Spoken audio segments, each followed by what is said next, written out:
Box office, Civil War sets a 24 record with $25 million debut. Hello dear, welcome to my Allison News channel. On my channel, you will find viral update news.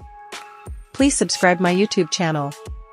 Director Alex Garland's provocative dystopian thriller, Civil War, lit up the box office, with $25.7 million in its debut.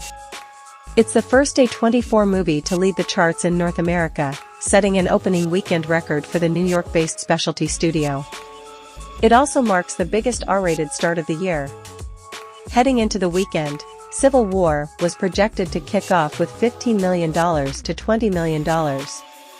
Those ticket sales would have been enough to overtake 2018's Hereditary, which opened in fourth place to $13.6 million, as A24's biggest debut.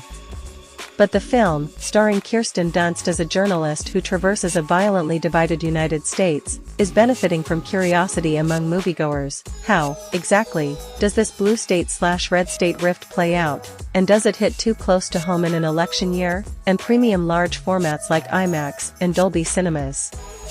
According to the studio, Civil War overperformed in markets like Los Angeles and El Paso, Texas. Coincidentally, those states lead the so-called secessionist Western forces in the movie. Civil War landed a B-cinema score, which wouldn't bode well for most distributors for word of mouth. But A24, the studio behind Beau is Afraid, Killing of a Sacred Deer and The Lobster, has created an art and science out of disturbing, delighting, and dividing moviegoers at once. Civil War cost $50 million, so it's the studio's most expensive movie to date. A24 already sold the rights to foreign markets, which will help the studio recoup its investment even before the movie hits the big screen in North America. This is an excellent opening for a dystopian thriller, says David A. Gross of movie consulting firm Franchise Entertainment Research. The story is not directly partisan, but it's provoking partisan feelings. It's a fine balance to strike. Audiences are emotionally engaged, and that's impressive for a thriller. Civil War was this weekend's only new release, so several holdovers rounded out box office charts. Warner Bros. And Legendary Entertainment's monster tentpole Godzilla x Kong: The New Empire dropped to second place after 2 weekends in the top slot.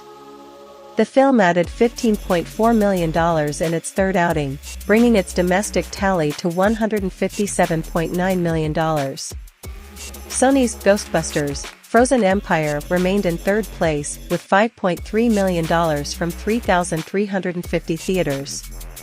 After 4 weeks on the big screen, the sci-fi comedy sequel has generated $96 million at the domestic box office and $160 million worldwide.